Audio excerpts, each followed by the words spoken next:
Eh bien, bonjour à tous. Donc, comme mes collègues l'ont dit, je m'appelle Elora Bardinet et je suis diplômée depuis septembre 2024 d'un master de recherche en archéologie. Durant 2 ans, j'ai travaillé sur les pierres de construction des châteaux du Bourbonnais entre le XIIIe et le troisième quart du XVe siècle. Donc, c'est vraiment une recherche, donc une étude du bâti, mais plutôt qui a été dirigée par le prisme de la pierre de construction. Donc les limites du Bourbonnais est approximativement celle de l'Allier actuel, donc du département de l'Allier. Et au sein de ce territoire, les châteaux donc, de Billy, Bourbon-l'Archambault, Hérisson, Montluçon, Moulins et Murat ont été choisis comme objet d'étude. Pour cette intervention, nous allons évoquer 2 axes qui ont été développés durant mon mémoire. Le premier se portera sur la pierre, la géologie et les carrières, et le second sera donc sur l'évolution de la pierre à travers les siècles. Dans un premier temps, j'ai remarqué qu'il y avait un réel manque d'informations sur les carrières bourbonnaises médiévales. Sophie Liégard est la seule chercheuse à ma connaissance à s'y être réellement intéressée. Cependant, ses recherches se recentrent uniquement sur les carrières de grès. De plus, j'ai fait face à de nombreuses spéculations sur les lieux d'approvisionnement des chantiers. J'ai été par exemple surprise d'apprendre que les pierres de taille de grès des châteaux de Bourbon-l'Archambault, Hérisson et Montluçon provenaient au même titre des pierres de taille du château de Moulins, des célèbres carrières de Coulandon, comme si c'était les seules carrières du Bourbonnais à proposer un grès d'assez bonne qualité pour la construction. Donc, comprenant qu'il y avait un manque d'études archéologiques sur le sujet, je me suis tournée vers d'autres disciplines.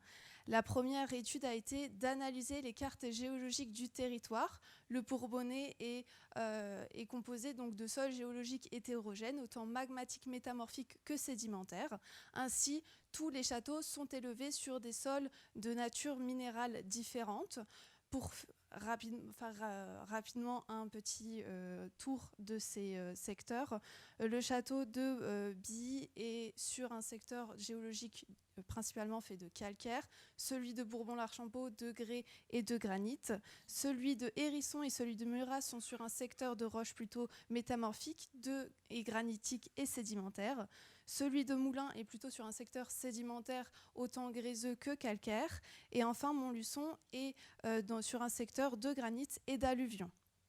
Ensuite, j'ai voulu, de manière plus précise, comprendre et apprendre la composition minérale des pierres qui sont sur ces élévations.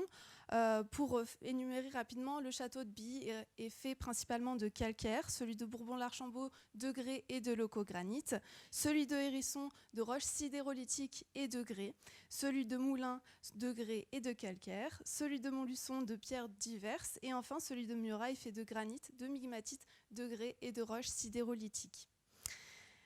Enfin, dans un troisième temps, j'ai vraiment mis en relation ces 2 informations, c'est-à-dire la nature des pierres de construction avec la géologie locale, et cela m'a permis de délimiter des zones susceptibles d'avoir été exploitées durant les chantiers de construction.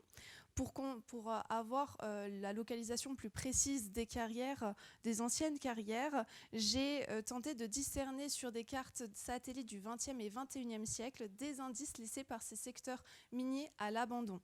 Les exploitations à ciel ouvert, qui sont celles les plus utilisées dans le Bourbonnais, proposent donc des indices géomorphologiques, donc discernables sur les cartes satellites, qui sont une importante végétation, une étendue d'eau, un front de taille apparent ou bien tout simplement des blocs éparses. Ensuite, je me suis directement rendue sur les terrains lorsque j'ai sélectionné différents secteurs et je me suis directement rendue sur le terrain. J'ai d'abord posé différentes questions aux propriétaires. Peu nombreux, ces renseignements n'ont fait que confirmer l'ancienne activité minière des sites, ce qui n'était pas plus mal dans un sens.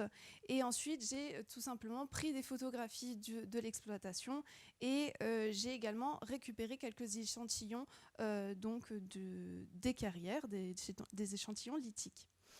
Ensuite, avec l'accord des propriétaires des châteaux, j'ai récupéré aussi des échantillons des pierres de construction et je les ai mises en relation avec ceux récupérés en carrière. Cette étude pétrographique a été réalisée avec des géomorphologues et des géologues. Et cela a permis de conforter certaines hypothèses, pas de les affirmer à 100%, mais simplement de les conforter, et d'exclure certains secteurs d'exploitation miniers. Donc les résultats, pour ce qui est des châteaux de Billy, Hérisson, Montluçon et Moulins, l'étude des carrières ne s'est arrêtée qu'à la mise en relation entre géologie locale et nature des pierres de construction. Mais cependant, cette étude a soulevé 2 points importants. Le premier est que toutes les pierres visibles sur les châteaux que j'ai étudiés bourbonnais proviennent du territoire des sires puis ducs de Bourbonnais. Le deuxième point est que les bâtisseurs privilégient presque de manière systématique, enfin très souvent en tout cas, une matière première à proximité même des châteaux. Ensuite, les carrières du château de Murat et de Bourbon-l'Archambault ont, elles, eu une étude plus développée qui s'est étalée jusqu'à l'étude pétrographique de ces échantillons. Donc, les carrières du château de Bourbon-l'Archambault en grès semblent se situer dans le bourg même donc de la ville. Pour ce qui est des leucogranites visibles sur les parements, ils ont été extraits directement sur le promontoire sur lequel le château se trouve. Le promontoire sur lequel se trouve le château de Murat a quant à lui fourni les granites et les migmatites visibles sur les élévations. La roche sidérolitique, quant à elle, semblerait être extraite à plus d'1 kilomètre au nord-ouest du château. Et enfin, les grès utilisés sont bien sûr locaux. Un faciès qui peut correspondre à ce type de grès est visible un peu plus au nord du village, mais cette hypothèse n'a pas pu être développée. Passons maintenant à l'évolution de la pierre de construction à travers les siècles. Tous les châteaux étudiés ont eu une période d'abandon plus ou moins longue, et durant cette période, il y a eu donc 2 phénomènes systématiques. Le premier, bien sûr, le pillage des matériaux de construction par les habitants de la ville et de ses alentours, et également l'installation d'une abondante végétation. Donc, comme je l'ai dit, l'abandon est plus ou moins long en fonction des châteaux. Les châteaux de ville tels que Moulins et Montluçon ont été abandonnés, mais rapidement réinvestis durant le XVIIIe siècle. Cette réoccupation a engendré de fortes destructions des bâtiments et également de fortes modifications des élévations. Ensuite, ils ont subi des phases de restauration à partir du XXe siècle qui ont donc également fortement modifié les élévations. Pour ce qui est des châteaux de campagne tels que Bourbon-l'Archambault, Hérisson et Billy, ils ont eu une phase d'abandon beaucoup plus longue. Ils ont dû attendre le regain d'intérêt apporté par le XIXe siècle pour les monuments donc médiévaux pour se voir restaurés et réaménagés dans le but d'accueillir des visiteurs. Donc les sites ont été dévégétalisés, des accès de visite ont été aménagés, de nombreuses pierres ont été remplacées et les joints ont été refaits. Dans la plupart des cas de ces réaménagements et de ces restaurations, les matériaux sont donc souvent inadéquats, comme l'utilisation d'un joint hydrofuge pour les maçonneries ou bien du béton pour les sols des châteaux. Et en plus, le remplacement des pierres de construction a été bien trop systématique, pour remplacer bien sûr par des pierres plutôt plus contemporaines. Les pierres médiévales visibles sur les élévations sont pour certaines altérées. Sur le château de Billy et Montluçon, les pierres de taille sont les premières à être touchées comparées aux moellons. Sur le château de Bourbon-l'Archambault, ce sont les premières et dernières acides qui sont les plus altérées. Et enfin, sur les châteaux de Hérisson et Murat, ce sont les grès qui sont les premiers également à s'altérer comparés aux autres types de pierres.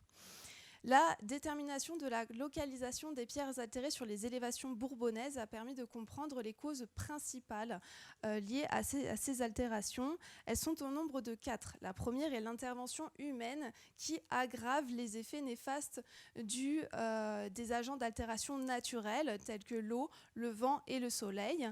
Et cela va donc accélérer leur dégradation naturelle. La deuxième cause est la cohabitation sur un même mur donc de pierres tendres et de pierres plus dures. Ce choix réalisé dès le chantier de construction est au détriment de l'état de conservation des pierres les plus tendres. La raison est la suivante: l'eau qui circule dans les murs va privilégier le passage le plus facile pour s'échapper des maçonneries. Pour cela, elle va passer par les pierres les plus faciles à traverser, et ces dernières sont généralement les pierres les plus tendres, bien sûr. Et donc cela va avoir pour conséquence d'augmenter le flux hydraulique dans les pierres les plus tendres, ainsi les fragiliser et accélérer leur dégradation. La troisième cause est la taille et la forme de la pierre. En effet, plus la surface en contact avec les agents d'altération est importante, plus les dégradations le sont également. C'est l'une des raisons pour lesquelles les pierres de taille sont les plus touchées comparées aux moellons de plus petite dimension. Enfin, l'épaisseur du joint de mortier de chaux, je précise, est également important, puisque plus il y a de place entre les pierres, plus l'eau va s'échapper par ce mortier et donc privilégier le passage par le mortier et non par les pierres. Donc, ils ne vont pas les dégrader. Passons maintenant donc, aux recherches de solutions, comprenant rapidement que la préservation du monument et de ces pierres de construction est plus complexe qu'il n'y paraît. Je me suis tournée vers des études mettant en avant le bienfait de la nature sur les élévations, sur les ruines plus précisément. Et pour développer un discours plus concret et plus adapté au château bourbonnais, j'ai étudié l'impact de l'environnement naturel sur les pierres de construction des châteaux de Bourbon-l'Archambault et Murat. Le château de Bourbon-l'Archambault est situé sur un site urbain. Il a été restauré dès donc, le 19e siècle, comme je l'ai dit. Son site a été donc, en grande partie dévégétalisé. Du béton a été coulé sur les sols du logis et des tours. Il y a eu aussi un rejointement des maçonneries avec du ciment, un décapage ou plusieurs décapages de façade et un remplacement de nombreuses pierres.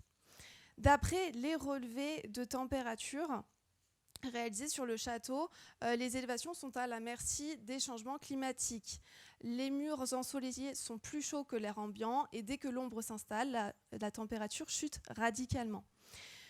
La quantité d'eau est également anormale dans les maçonneries, ce qui augmente le nombre d'assises touchées par les altérations dues à la remontée capillaire de l'eau, et cela aggrave également le taux d'humidité, donc les problèmes d'humidité dans les tours. Le château de Murat est quant à lui en plein milieu d'un village en campagne. Il a été abandonné depuis le XVIe siècle et à ma connaissance, il n'a jamais été restauré ni réaménagé. Seul un entretien de la végétation est possible, c'est possible de le voir sur les cartes postales du XXe siècle. Le site est aujourd'hui une forêt et qui cache les ruines médiévales. Les sols sont donc soit végétalisés, soit recouverts de terre. Des plantes ligneuses montent sur les murs. Les arbres et les buissons donc couvrent les maçonneries de leur ombre et quelques racines sont aperçues dans les murs. D'après mes observations et quelques essais de relevés hygrométriques, j'ai observé que la quantité d'eau n'est pas alarmante dans les murs et qu'elle circule sans entrave. De plus, et malgré de fortes chaleurs de l'été 2024, le taux d'humidité reste relativement constant dans les maçonneries. J'ai cependant remarqué qu'il est beaucoup plus conséquent dans les pierres sédimentaires que dans les pierres plus dures à proximité. De plus, d'après les relevés, les températures des murs est relativement également constant. Il est moins chaud que l'air ambiant, et ce malgré que le soleil tape les façades.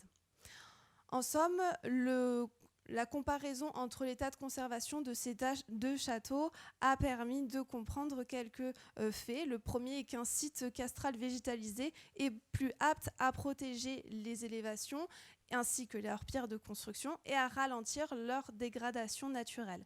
Les plantes absorbent l'eau, la proximité des arbres et des buissons permet de protéger les ruines contre les changements climatiques et la pollution atmosphérique, et la forêt permet de conserver un taux d'humidité et une température constante dans les élévations.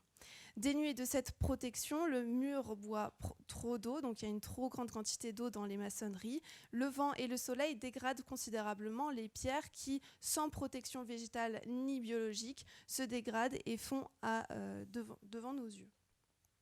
Ce mémoire qui met en avant un point de vue peu commun amène à s'interroger sur les différents aspects du monument qui jusqu'à présent n'intéressaient que très peu de scientifiques.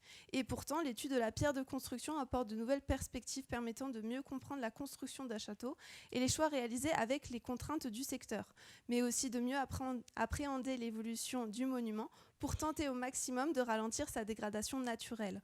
En outre, j'ai découvert durant mes recherches le pouvoir du biofilm et en particulier du lichen. Ces organismes, au-delà de protéger la pierre en offrant une barrière localisée, peuvent aider à la recherche scientifique en permettant, par exemple, de dater à quelques années près la phase de construction impliquée dans la pose de la pierre sur laquelle il se trouve. Je vous remercie de votre attention. Merci.